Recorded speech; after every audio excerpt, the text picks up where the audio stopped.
السلام عليكم ورحمة الله وبركاته. أعوذ بالله من الشيطان الرجيم. بسم الله الرحمن الرحيم. Sisters இன்ஷா அல்லாஹ் இன்னைக்கு நம்ம பார்க்க போறது தொடர் 9. ஓகேங்களா? அந்த தொடர் 9ல 2வது பிலாசபிஸ்ட் இருப்பாங்க. பிலாசபி தத்துவம் பேசக்கூடியவங்க இருப்பாங்கல்ல.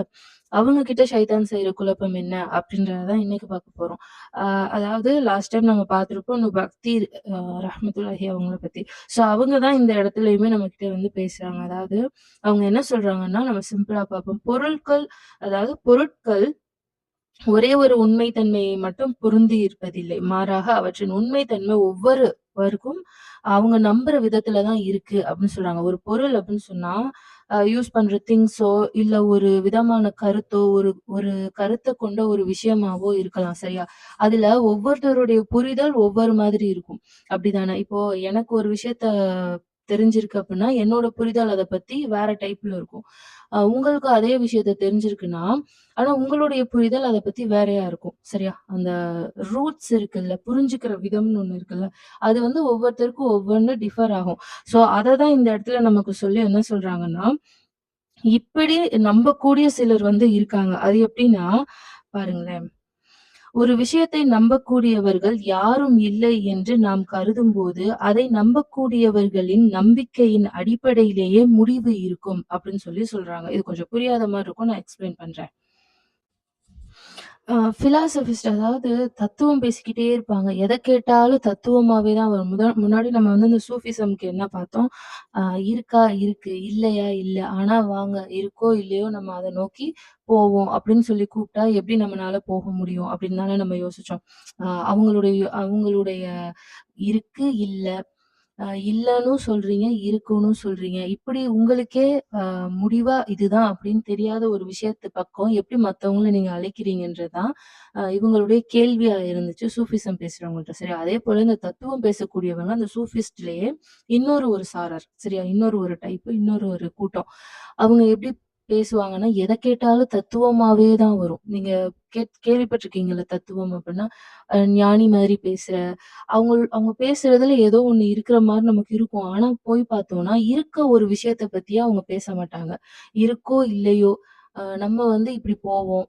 அப்படியே தான் இருக்கும். ஆனா இஸ்லாத்த பொறுத்தவரை நமக்கு எல்லாத்தையுமே ஸ்ட்ராங்கா சொல்லிட்டாங்க. ஸோ நம்ம இந்த சூஃபிசமோ, பிலாசபிஸ்ட்டோ இல்ல இதுக்கப்புறம் வரக்கூடிய தஹரியாக்களோ யார பார்க்கும்போதுமே, நம்மளுடைய கொள்கையில உறுதியா இருந்து பார்க்கும்போது தான் அவங்க பண்றது தவறு. அவங்க வந்து இஸ்லாத்துக்கும் மாற்றமான ஒரு விஷயத்த எடுத்துட்டு போயி அவங்க வேற ஏதோ ஒண்ணு பண்றாங்கன்றது நமக்கு புரியும். சரியா? அததான் இங்க கேள்வி கேட்கிற வண்ணமா, இவங்க அந்த நுக்தி ரஹ்மத்துல்லாஹி இருக்காங்கல்ல, அவங்க வந்து கேட்கிறாங்க. இவ்வாறு அறிவற்ற ஒரு பிரிவினர் வாதாடுகின்றனர். எது? அ இத்தகையோர் சூஃபிஸ்டுகளில் ஒரு வகையாவர். எதுனா நம்ம முன்னாடி நம்ம சொன்னோம்ல, அ அவங்கவங்க நம்பிக்கைக்கு ஏத்த மாதிரி தான் அவங்களுடைய முடிவுகள் இருக்கும்.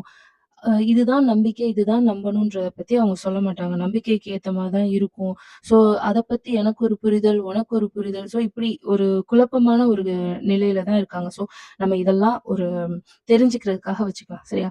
இப்போ இவங்க கிட்ட எப்படி ஷைத்தான் வந்து இந்த குழப்பத்தை ஏற்படுத்தினா, லாஸ்ட் டைம் நம்ம சூஃபிஸ்ட்டுகள்ட்ட உள்ள ஒரு குழப்பத்த என்னவா பார்த்தோம்னா, வஸ்வாஸா பார்த்தோம். ஒரு சந்தேகமான மனநிலையிலேயே ஷைத்தான் அவங்கள வச்சிருக்கான் அப்படி சொல்லி. பிலாசிசம் பேசக்கூடியவங்க சரியா? பிலாசபர்ஸ் அப்படின்னு சொல்லுவாங்க. தத்துவம் பேசக்கூடிய இவங்க கிட்ட எப்படி ஷைத்தான் தன்னுடைய சூழ்ச்சிய செஞ்சிருக்கான்னு பார்க்கும்போது, அ இவங்க கிட்ட கேட்குறாங்க சரியா? இந்த நுக்தி அவங்க வந்து பக்தி அவங்க வந்து கேட்குறாங்க. "உங்களின் இந்நிலைப்பாடு சரியானதா?" என்று இவர்களிடம் கேட்க வேண்டும். அதற்கு அவர்கள், "எங்களிடத்தில் இது சரியானதாகவும், மாற்று கருத்துடையோரிடம் தவறானதாகவும் இருக்கின்றது" என்று பதிலளிப்பார்கள். அப்போது நாம் இவ்வாறு பதில் கூறுவோம்.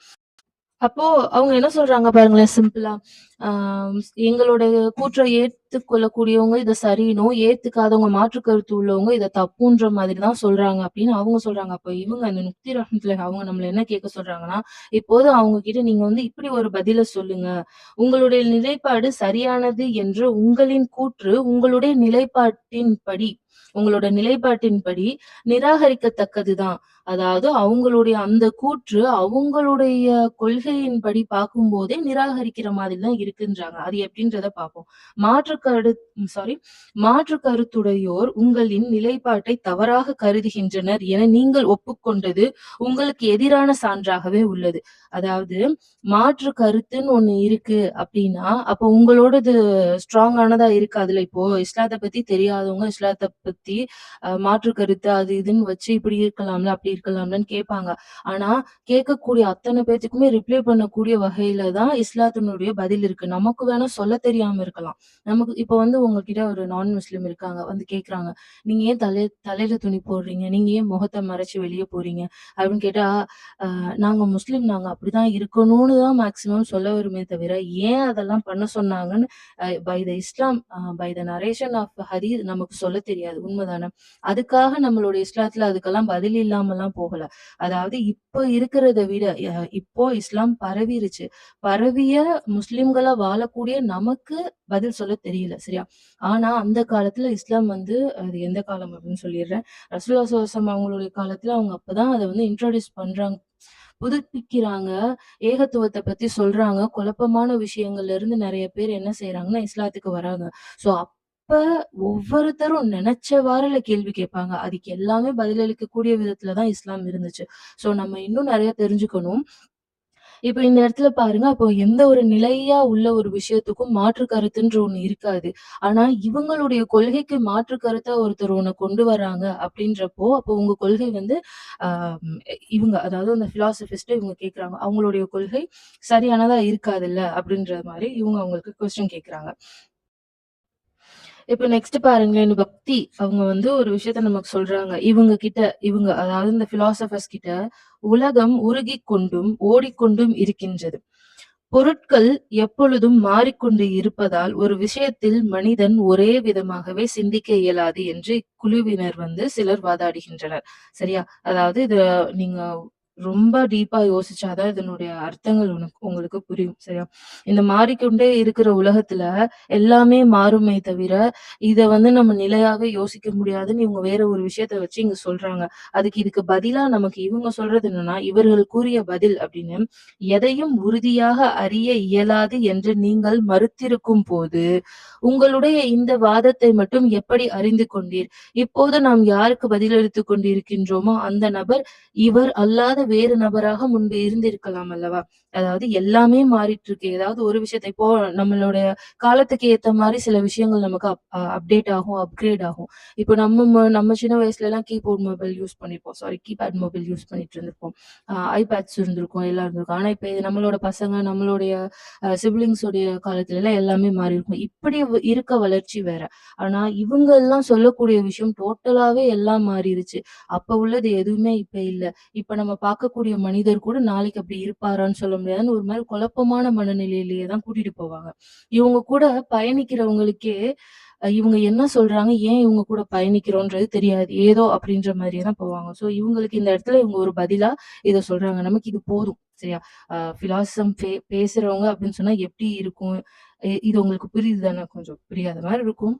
இருந்தாலும் புரிஞ்சுக்க ட்ரை பண்ணுவோம். இது ஒரு ஸ்டார்ட்டிங் பாயிண்ட்டா இருக்கட்டும். இனி இத பத்தின நெறைய விஷயங்கள் நம்ம பார்க்கும்போது, உங்களுக்கே வந்து சிங்க் ஆகும். ஓ! இதுதான் அங்க பார்த்தோம் போல அப்டின்ட்டு. ஓகே, ஓகே சிஸ்டர்ஸ் இன்ஷா அல்லாஹ் நம்ம நெக்ஸ்ட் தலைப்பு வந்து தஹ்ரியா அதாவது மதசார்பின்மையை வாதிடும் நாத்திகர்களிடம் இப்லீஸ் செய்யும் குழப்பம் என்னங்கிறத நம்ம நெக்ஸ்ட் தொடர்ல பார்ப்போம் இன்ஷா அல்லாஹ்.